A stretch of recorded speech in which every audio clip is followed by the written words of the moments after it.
طبعا تعرضت لجدل كبير ومهاجمة كبيرة بسبب إن الناس مش مقتنعة أصلا بالزيت اللي أنا بستخدمه دوت. شوف الفيديو ده للآخر وإن شاء الله هتعرف كل حاجة. السلام عليكم ورحمة الله وبركاته، مشاهدي قناة تجربة قسم الموتوسيكلات. ازيكم يا رجالة؟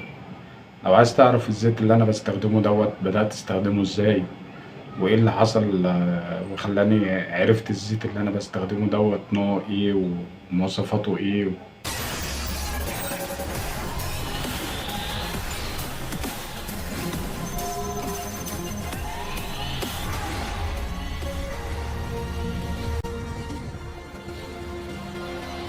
هي البداية أصلا إن أنا كنت أول ما جبت المكنة، طبعا في فترة التليين وكده، ففترة التليين ديت كنت بستخدم زيت شيل الأصفر اللي هو زوجته 50 ل 15.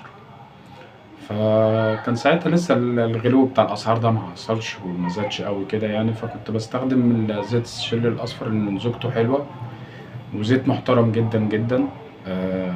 طبعا على البارد لزوجته 15 يعني هينتشر بسرعة في الموتور، وزوجته 50 لما يسخن يعني هيبقى كويس. فأول 1000 كيلو في المكنة استخدمت الشيل الأصفر. طبعا جت حصلت طفرة في آخر غيار فيه، جت زيادة الأسعار، فلقيت إن أنا عشان أكمل على الشيل الأصفر دوت هيبقى الموضوع بالنسبة لي مرهق ماديا جدا، لأن أنا خصوصا إن أنا هشتغل بالمكنة. طبعا الموضوع كان بالنسبة لي إن أنا مع الأسعار العالية ديت وهشتغل بالموتوسيكل، يبقى لازم أنا ألاقي يعني زيت يكون كويس وفي نفس الوقت يكون سعره قليل، لأن أنا كده هحرق كيلوات كتير، فمحتاج إن أنا أغير مثلا كل أسبوع مرة، يعني 4 مرات في الشهر. يعني المفروض يبقى الزيت اقتصادي معايا في السعر ويكون كويس عشان يحافظ لي على الموتور. المهم أنا عرفت إن في زيت جربت الشيل الأدفانس، بصراحة ما ارتحتش معاه، يعني هو كان غيار واحد شيل أدفانس ما ارتحتش معاه. فقلت أحط الهافولين اللي هو الفورتي.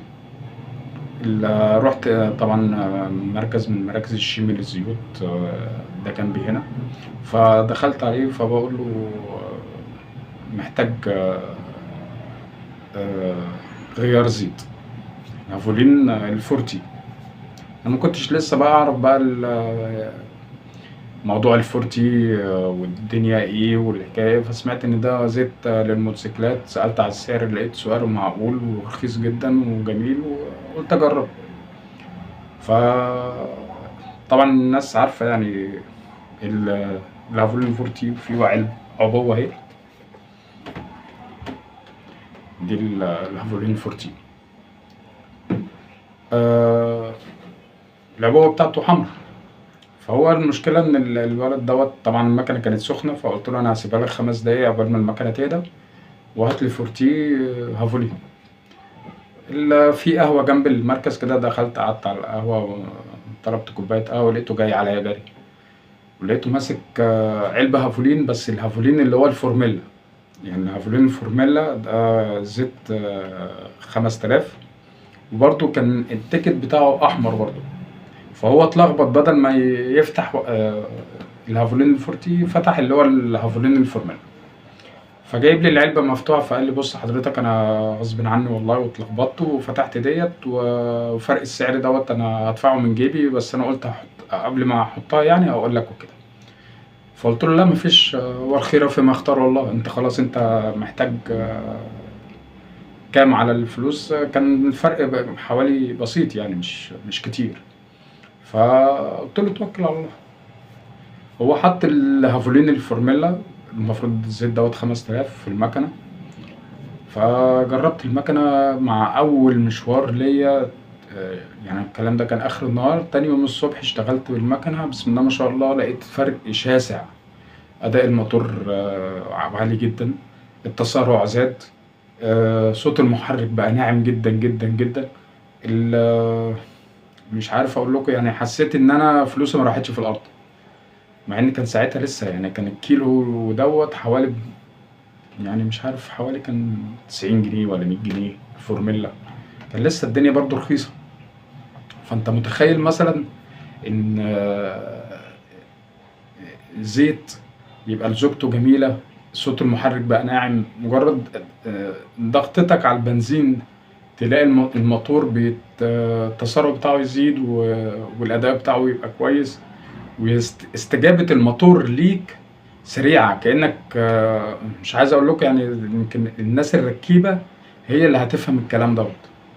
إن أنت تدوس على البنزين تلاقي الموتور بيتسارع بسرعة ويستجيب معاك ويبدأ يجمع سرعة معاك، وفي نفس الوقت الموتور صوته ناعم وجميل ومفيش، لغاية ما 1000 كيلو. أنا استخدمته 1000 كيلو، فنزلته على 1000، لغاية ما نزلته على 1000 الزوجة بتاعته جميلة ومفيش أي مشاكل.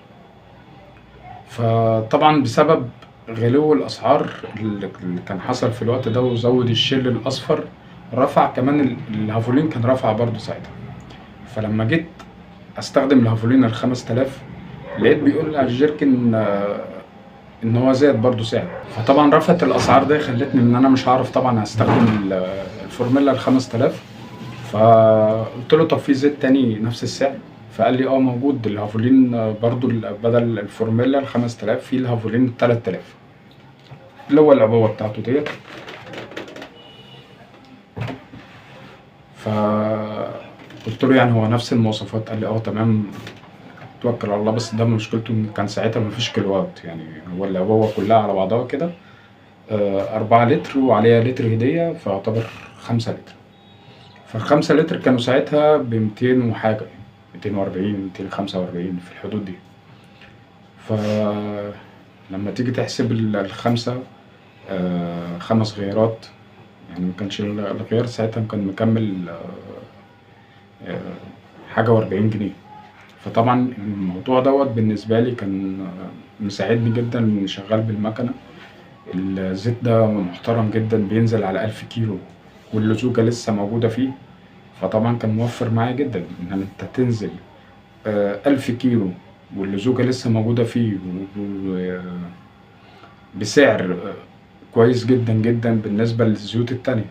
يعني بالنسبة للموبيل والشيل والحاجات ديت كان سعره رخيص، فمحدش مقتنع بيه أصلا، يقول لك ده سعر رخيص مش أكيد يعني مش كويس.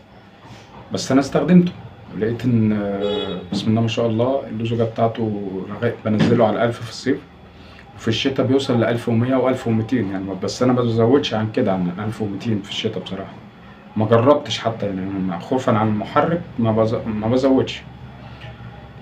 بالنسبة للنظافة بتاعته بسم الله ما شاء الله، يعني زيت محترم جدا جدا جدا. لكن المشكلة في إن الناس مش مقتنعة إن أنا بستخدم زيت سيارات جوه المحرك بتاع الموتوسيكل.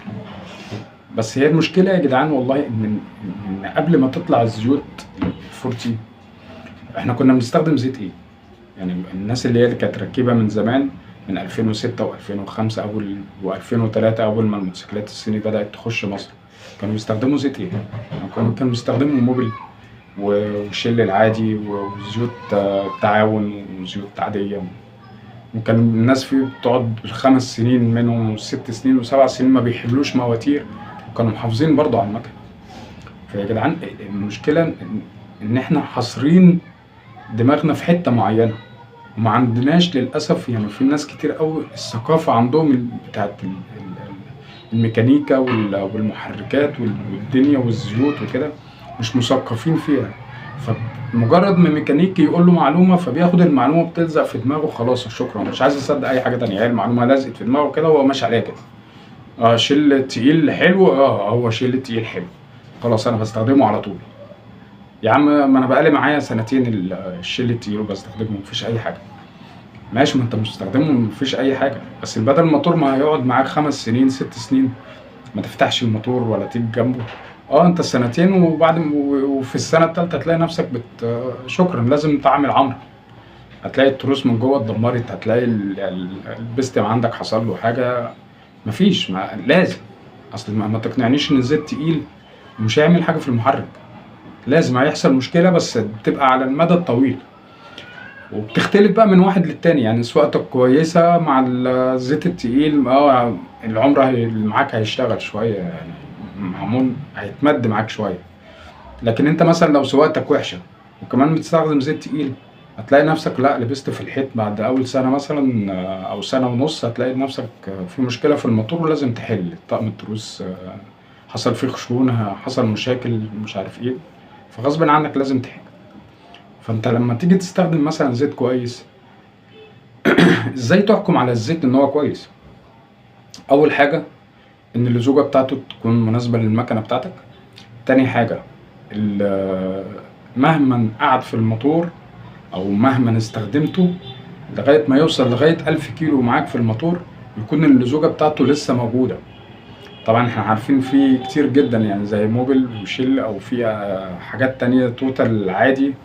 الحاجات ديّة مهمًا كل ما قعدت في الموتور بعد أول مثلًا بعد 500 كيلو بتبدأ اللزوجة بتاعتها تروح، تبدأ اللزوجة تخف. حتى لو في ناس تلاحظ إن اللزوجة بتبدأ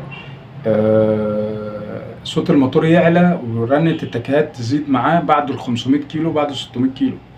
ده نتيجة إن الزيت خلاص خف، اللزوجة بتاعته راحت، فبيبدأ بقى صوت الموتور يعلى وكده. لكن كل اللي استخدم الزيت دوّة بصراحة يعني ما شُفتش حد نصحته إن هو يستخدم الزيت ده واستخدمه ويعني بصراحة زعّله أو ضايقه في حاجة. لأ بالعكس والله بيشكر فيه ويقول لأ الموتور بقى صوته ناعم.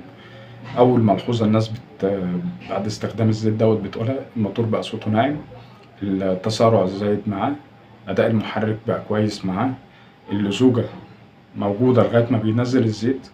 يعني لسه في حتى أخ متابع على القناة هنا كنت اتقابلت معاه وطلب منّي كيلو، اديته كيلو من يجرّبه وكده، نزّله على 975 كيلو وقال لي اللزوجة لسه موجودة وصوت الموتور كويس وبقى يلف يدوّر عايز يجيب جيركن.